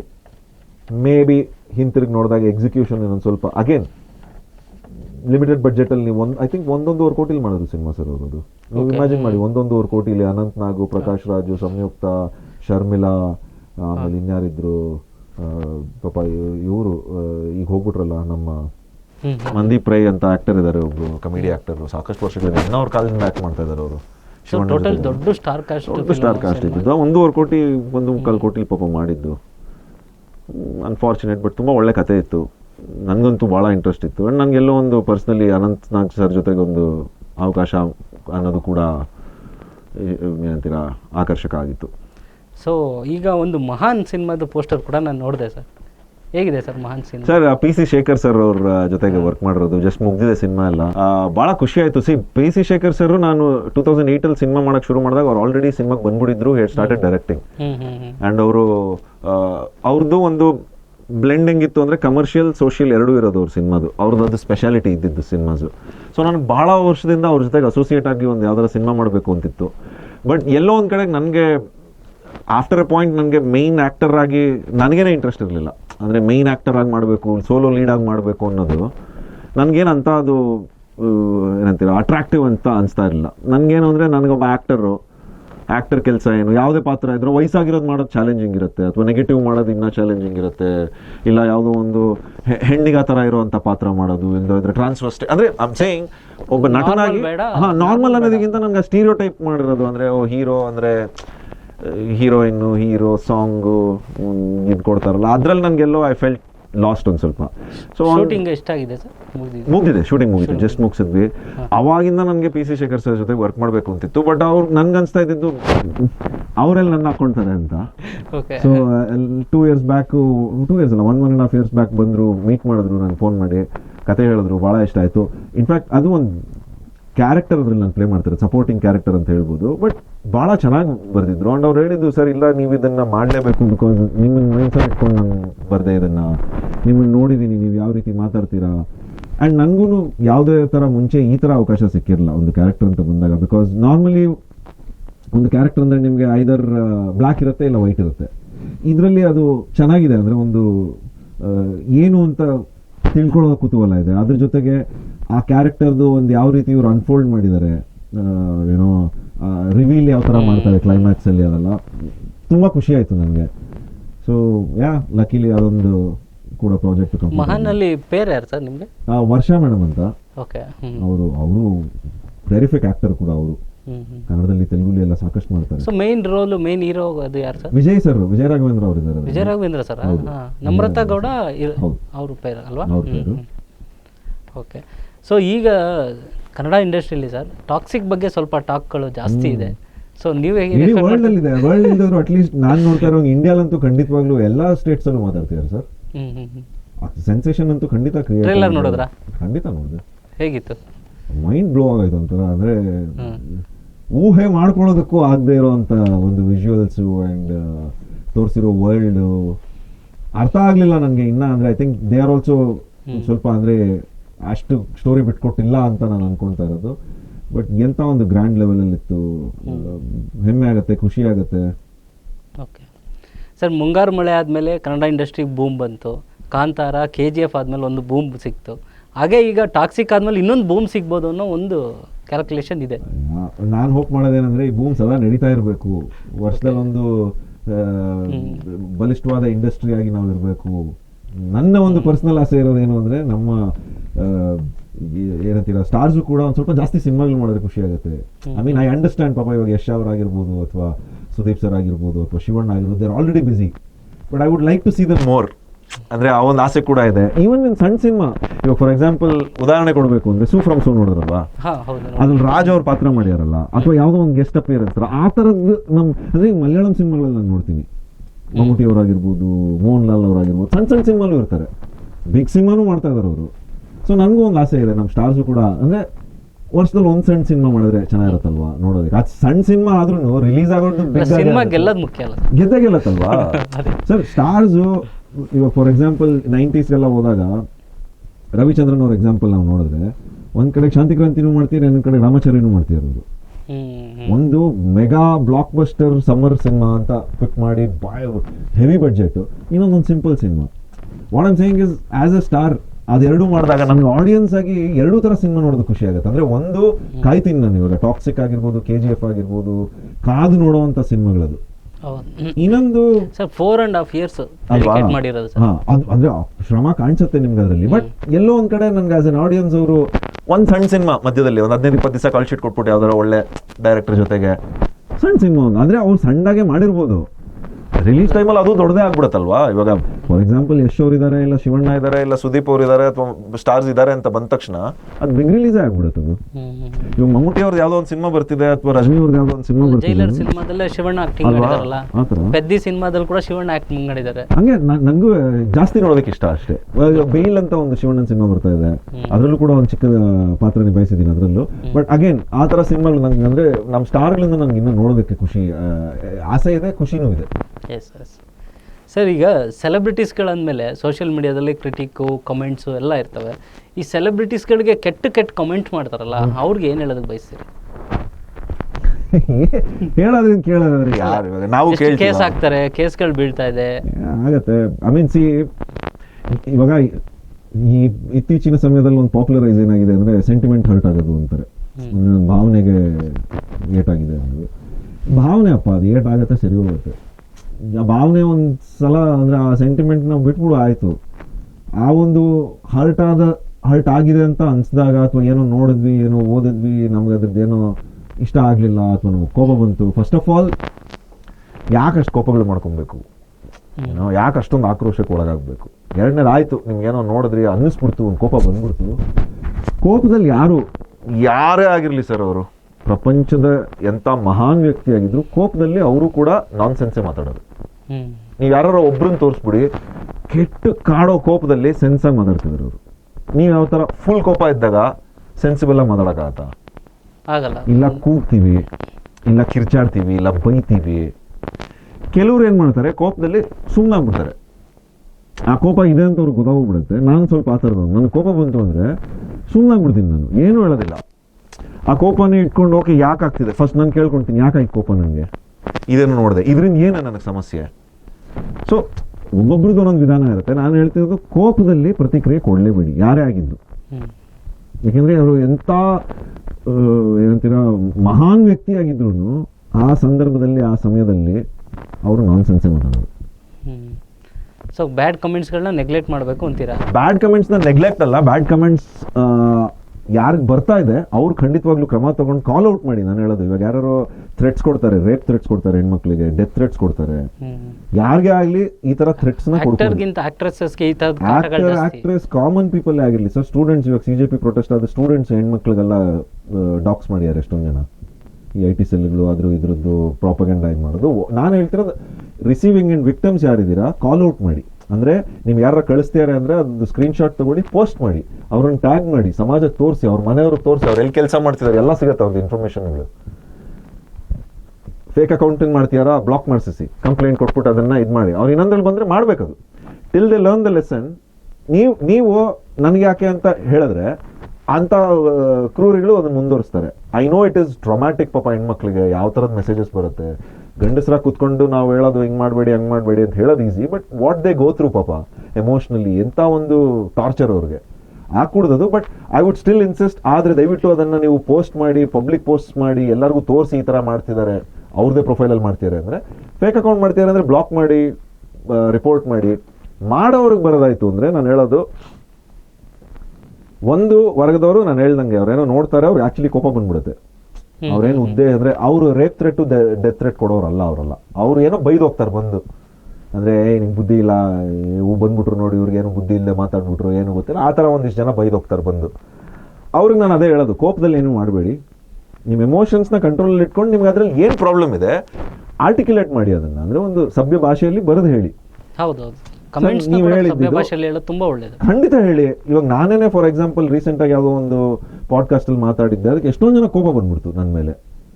ಏನೋ ಬೈದೆಲ್ಲ ಕಳಿಸಿದ್ರು, ನಾನು ಓಕೆ, ತುಂಬಾ ಅಸಭ್ಯ ಭಾಷೆ ಯೂಸ್ ಮಾಡೋರ್ನೆಲ್ಲ ನಾನು ಎಂಟರ್ಟೈನ್ ಮಾಡಲ್ಲ. ಕೆಲವರು ಅದರಲ್ಲಿ ಒಂಥರ ಡೈರೆಕ್ಟ್ ಆಗಿ ಬೈದಿದ್ರು, ಇಂಡೈರೆಕ್ಟ್ ಆಗಿ ಒಂದು ಸ್ವಲ್ಪ ಭಾಷೆ ಸೀಮಿತ ಇತ್ತು ಅವರಲ್ಲಿ. ನಾನು ರೆಸ್ಪಾಂಡ್ ಮಾಡಿದೆ ಅವ್ರಿಗೆ, ಮಾಡಿ ಹೇಳ್ದೆ, ಆಯ್ತಪ್ಪ ನೀನು ಏನೋ ಪ್ರಾಬ್ಲಮ್ ಇದ್ರೆ ಮಾತಾಡು. ಅಥವಾ ಇದನ್ನು ಇಂಪಾರ್ಟೆಂಟ್ ಇದೆ ಅಲ್ವಾ, ಇವಾಗ ನಾನು ಏನೋ ಹೇಳಿದೆ ಅಥವಾ ನೀವು ಏನೋ ಹೇಳಿದ್ರಿ, ಅದು ನನಗೆ ಒಪ್ಪಿಗೆ ಇಲ್ಲ, ನಾನು ನೋಡಲ್ಲ ನಾನು ನಿಮ್ಮನ್ನು ಫಾಲೋ ಮಾಡಲ್ಲ, ನಾನು ನಿಮ್ಮನ್ನ ಒಪಿನಿಯನ್ಸ್ನ ತೊಗೊಳಲ್ಲ, ನಾನು ನಿಮ್ಮ ಪೋಸ್ಟ್ ನೋಡಲ್ಲ. ಆ ಸಿಂಪಲ್ ಅಲ್ವಾ. ನನಗೆ ನೀವು ಹೇಳ್ತಾ ಇರುವಂಥ ಪದಗಳು ಬೇಡ, ನಿಮ್ಮ ಯೋಚನೆ, ನಿಮ್ಮ ವಿಚಾರ, ನೀವು ಯಾವ ಥರ ಥಾಟ್ಸ್ ಇಟ್ಕೊಂಡಿದ್ದೀರ ನನಗೆ ಇಷ್ಟ ಇಲ್ಲ ಅಂದರೆ, ಅಫ್ಕೋರ್ಸ್ ಪರ್ಸ್ನಲಿ ಅಂತೂ ನಾವಿಬ್ರು ಗೊತ್ತಿಲ್ಲ, ಎಲ್ಲಿ ಕಾಣಿಸ್ಬೋದು, ಸೋಷಿಯಲ್ ಮೀಡಿಯಲ್ಲಿ ನೀವು ಕಾಣಿಸ್ಬೋದು ನನಗೆ. ಅಕಸ್ಮಾತ್ ಅದು ಹಾಕ್ತಿರೋದು ನನಗೆ ನಾನು ಒಪ್ಪಲ್ಲ ಅದನ್ನ ಅಂದ್ರೆ ನಾನು ಫಾಲೋನೇ ಮಾಡಲ್ಲ ಅಲ್ವಾ ನಿಮ್ಮನ್ನ. ಅದು ಒಪ್ಪದೇ ಇರೋದ್ರಲ್ಲಿ ನಾನು ಹೋಗ್ಬಿಟ್ಟು ನಾನು ಯಾಕೆ ಒಪ್ಪಲ್ಲ ನಿಮ್ಮನ್ನ, ನೀವ್ ಯಾಕೆ ದಡ್ರು, ನೀವ್ ಯಾಕೆ ಇದನ್ನ ಒಪ್ತಾ ಇದ್ದೀರಾ, ನಿಮ್ಗೇನು ಬುದ್ಧಿ, ಏನಾದ್ರಲ್ಲಿ ಪ್ರಯೋಜನ ಏನಿದೆ, ನಾನು ಬಿಟ್ಬಿಡ್ತೀನಿ ಅದನ್ನ. ಸೊ ನೋಡ್ದವ್ರಿಗೆ ನನ್ನ ಒಂದು ಯೋಚನೆಗಳು ಅಥವಾ ಒಂದು ಥಾಟ್ ಪ್ರಾಸೆಸ್ ನಾನೇನು ಮುಂದಿಡ್ತೀನಿ, ಅದು ಇಷ್ಟ ಆಗಂದ್ರೆ ನಾನು ಯಾರಿಗೂ ಫೋರ್ಸ್ ಮಾಡಿ ಇದನ್ನ ನೋಡಿ ಕೇಳಿ ಅಂತ ಹೇಳ್ತಿಲ್ಲ ಒಂದು. ಆ್ಯಂಡ್ ಎರಡು ಆ ಒಂದು ಸೊ ಕಿರಣ್ ಶ್ರೀನಿವಾಸ್ ಅವರು ಏನು ಅನ್ನೋದನ್ನ ನಾನು ತಿಳ್ಕೊಂಡದ್ಕಿಂತ ಇಷ್ಟೊತ್ತು ಮಾತಾಡಿದ್ಮೇಲೆ ನನ್ನ ಪರ್ಸ್ಪೆಕ್ಟಿವೇ ಚೇಂಜ್ ಆಗೋಯ್ತು. ಹೋಪ್ಫುಲಿ ಒಳ್ಳೇದಕ್ಕಾಗಿದೆ, ಕೆಟ್ಟದಕ್ಕಲ್ಲ ಅನ್ಕೊಳ್ತೀನಿ. ಸೊ ಕಿರಣ್ ಶ್ರೀನಿವಾಸ್ ಅವರ ಬದುಕು ಹಿತವಾಗಿದೆಯಾ ಸರ್? ಓಎಸ್, ಹಿತಾನು ಜೊತೆಗೆ ಇದಾರಲ್ಲ, ಅದಕ್ಕೆ ಕೇಳಿದ್ದು. ಭಾಳ ಹಿತವಾಗಿದೆ. ಹೇಗಿದೆ ಸರ್ ಫ್ಯಾಮಿಲಿ ಲೈಫ್? ಚೆನ್ನಾಗಿದೆ ಸರ್, ಚೆನ್ನಾಗಿದೆ, ಫೈನ್, ಫಸ್ಟ್ ಕ್ಲಾಸ್ ಆಗಿದೆ. ತುಂಬ ಲೈಫ್ನ ಒಂದು ರೀತಿ ಖುಷಿಯಾಗಿ ಕಾಲ ಕಳೀತಾರಂಥ ಪೇರ್ ನೀವು. ಪ್ರಯತ್ನ ಅದೇ ಅನ್ಸುತ್ತೆ. ಎಲ್ಲರೂ ಖುಷಿಯಾಗಿರೋದಕ್ಕೆ ನೋಡ್ತೀವಿ ಅಂತ ಅಲ್ವಾ ಇರೋದು. ಥಿಂಕ್ ಯಾರು ಪಾಪ ದುಃಖದಲ್ಲಿ ಇರಬೇಕು ಅಂತ ನೋಡೋದಿಲ್ಲ. ಸೊ ನಿಮ್ಮ ಫ್ಯಾಮಿಲಿಗೆ ನಿಮ್ಮ ಅತ್ತೆ ಮಾವ ಸಿ.ಕೈ ಚಂದ್ರು ಮತ್ತು ಗೀತಾ ಮೇಡಮ್ ಏನಾದರೂ ನಿಮಗೆ ಸಜೆಷನ್ಸು ಈ ಥರ ಅಂತ ಏನಾದರೂ ಮಾತಾಡ್ತಾರಾ ನಿಮ್ಮ ಜೊತೆ? ಸಿಕ್ಕಾಪಟ್ಟೆ ಮಾತಾಡ್ತೀವಿ, ಅಂದರೆ ಒಳ್ಳೆ ಮಜವಾಗಿರುತ್ತೆ ನಮ್ಮ ಕಾನ್ವರ್ಸೇಷನ್ಸ್ ಎಲ್ಲ. ಹೇಗಿರುತ್ತೆ ಎಲ್ಲ ಅವರು ಸಜೆಷನ್ಸ್ ಕೊಡ್ತಾರೆ, ನಾವು ಸಜೆಷನ್ಸ್ ಕೊಡ್ತೀವಿ ಅವ್ರಿಗೆ. ಹೌದಾ? ಒಳ್ಳೆ ಒಂದು ಪ್ರಜಾಪ್ರಭುತ್ವದ ಒಂದು ಫ್ಯಾಮಿಲಿ ಇದು ನಮ್ಮ ಒಂದು ಇದಾಗೋದು. ಅಂದರೆ ಎವ್ರಿಥಿಂಗ್ ಡೆಮೋಕ್ರಸಿ ಥರ. ನಾವು ಹೇಳಿದ್ದು ಅವ್ರು ಕೇಳ್ತಾರೆ, ಅವ್ರು ಹೇಳಿದ್ದು ನಾವು ಕೇಳ್ತೀವಿ, ಎಲ್ಲರೂ ಒಟ್ಟಿಗೆ ಸಮಯ ಕಳಿತೀವಿ, ಪ್ರವಾಸಕ್ಕೆಲ್ಲ ಹೋಗ್ತಿರ್ತೀವಿ ಜೊತೆಗೆ. ಸೊ ಭಾಳ ಮಜಾ ಇರುತ್ತೆ. ಸೊ ನಿಮ್ಮ ಫ್ಯಾಮಿಲಿಲಿ ಒಂದು ಕ್ಯಾಬಿನೆಟ್ ರಚನೆ ಮಾಡೋದಾದರೆ ನಾನೊಂದಷ್ಟು ಪೋರ್ಟ್ಫೋಲಿಯೋಗಳನ್ನ ಹೇಳ್ತೀನಿ, ಯಾರಿಗೆ ಕೊಡ್ತೀರಾ ಅಂತ ಹೇಳ್ಬಿಡಿ. ಎಸ್, ಆಲ್ಮೋಸ್ಟ್ ಚೀಫ್ ಮಿನಿಸ್ಟರ್ ಆದರೆ ಯಾರಿಗೆ ಕೊಡ್ತೀರಾ? ಚೀಫ್ ಮಿನಿಸ್ಟ್ರು ಸ್ವಲ್ಪ ಡಿಪ್ಲೊಮ್ಯಾಟಿಕ್ ಆಗಿರಬೇಕು. ಓಕೆ, ಎಲ್ಲರನ್ನು ಬ್ಯಾಲೆನ್ಸ್ ಮಾಡಬೇಕು. And I believe in equality, ಅಂದರೆ ಈಕ್ವಲ್ ವಿಮೆನ್ ರೆಪ್ರೆಸೆಂಟೇಷನ್ ಕೂಡ ಇರಬೇಕು. I think Geeta madam first women's chief minister women chief minister ಅನ್ನೋದಕ್ಕಿಂತ ಅವ್ರಿಗೆ ಅರ್ಹತೆ ಇದೆ, ಅವ್ರಿಗೆ ಒಂದು ಜವಾಬ್ದಾರಿ ತಗೊಳ್ಳೋ ಶ್ರಮತೆ ಇದೆ, ಅವರಲ್ಲಿ ಬುದ್ಧಿ ಇದೆ, ಅವ್ರಿಗೆ ಆ ಡಿಪ್ಲೊಮಸಿ ಇದೆ ಅವ್ರಿಗೆ. ಓಕೆ, ಅವ್ರು ಐ ಥಿಂಕ್ ಬೆಟರ್ ಇರ್ತಾರೆ ಸಿ ಎಮ್ಗೆ. So finance sir, finance minister? Finance minister ನಾನೇ ಆಗ್ಬೋದು, ಯಾಕೆ ಆಗ್ಬಾರ್ದು? ಕಡೆ ಡೀಸೆಂಟ್ ಇದ್ದೀನಿ ಫೈನಾನ್ಸಲ್ಲಿ ನಾನು. ಚೆನ್ನಾಗಿ ಪ್ರಾವಿಷನ್ ಮಾಡ್ತೀನಿ, ಚೆನ್ನಾಗಿ ಇದು ಮಾಡ್ತೀನಿ. ಐ ಥಿಂಕ್ ನಾನೇ ಆಗ್ಬೋದು. Okay, home minister? ಹಿತ, ಯಾಕಂದರೆ ಅದು ನಿಮ್ಮ ಹೋಮ್ ಮಿನಿಸ್ಟರ್ ಕೂಡ ಅವರೇ ಅಲ್ಲ? ಆಲ್ಸೋ ಒಂಥರ ಚೀಫ್ ಮಿನಿಸ್ಟರ್ಗಿಂತ ನಂಬರ್ 2 ಆದ್ರೂ ಅಷ್ಟೇ ಪವರ್ಫುಲ್ ಅಲ್ವಾ ಹೋಮ್ ಮಿನಿಸ್ಟ್ರು? ಹೌದು. I think she is a very powerful individual. ಅವಳು ಲೀಡರ್ಶಿಪ್ ಕ್ವಾಲಿಟೀಸ್ ಇದೆ ಅವಳಿಗೆ. ಆ್ಯಂಡ್ ಐ ಥಿಂಕ್ ಚೆನ್ನಾಗಿ ಕೆಲಸ ಮಾಡಿ ಜನಕ್ಕೆಲ್ಲ ಒಳ್ಳೇದು ಮಾಡಿದ್ರೆ ನೆಕ್ಸ್ಟ್ ಮುಖ್ಯಮಂತ್ರಿ ಕೂಡ ಆಗ್ಬೋದು ಅವಳು ಕೂಡ, ಅವ್ರ ಅಮ್ಮನ ಒಂದು ದಾರಿಯಲ್ಲಿ ನಡೀತಾ. Okay, social welfare? I think finance ನಮ್ಮ ಮಾವಂಗೆ ಕೊಟ್ಬಿಡ್ತೀನಿ. ಓಕೆ, ನಾನು ಪೋರ್ಟ್ಫೋಲಿಯೋ ಸೋಷಿಯಲ್ ವೆಲ್ಫೇರ್ ತೊಗೊಳ್ತೀನಿ. ಸೋಷಿಯಲ್ ವೆಲ್ಫೇರ್ ಆ್ಯಂಡ್ ಎಜುಕೇಷನ್ ಎರಡೂ ನಾನೇ ತೊಗೊಳ್ತೀನಿ. ಓಕೆ, ಸ್ಪೋರ್ಟ್ಸ್ ಆದರೆ? ಸ್ಪೋರ್ಟ್ಸು, ವುಮೆನ್ ಎಂಪವರ್ಮೆಂಟು ಹಿತ ಅವ್ರ ತಂಗಿ ಖುಷಿ ಕೊಟ್ಬಿಡೋಣ. Okay, yes sir, thank you so much. Thank you. ನಿಮ್ಮ ಮನಸ್ಸು ಮತ್ತು ಸಿ.ಕೈ ಚಂದ್ರು ಸರ್ ಫ್ಯಾಮಿಲಿ ಹೀಗೆ ನಗ್ನಗ್ತಾ ಖುಷಿಯಾಗಿರಲಿ ಅಂತ ಹಾರೈಸ್ತೀವಿ. ಕಿರಣ್ ಸರ್, ಇಷ್ಟೊತ್ತು ನಮ್ಮ ಜೊತೆ ಪಾಡ್ಕಾಸ್ಟಲ್ಲಿ ಮತ್ತು ಬಹಳಷ್ಟು ವಿಷಯಗಳ ಬಗ್ಗೆ ಮುಕ್ತವಾಗಿ ಮಾತಾಡಿದ್ದಕ್ಕೆ thank you so much. Thank you.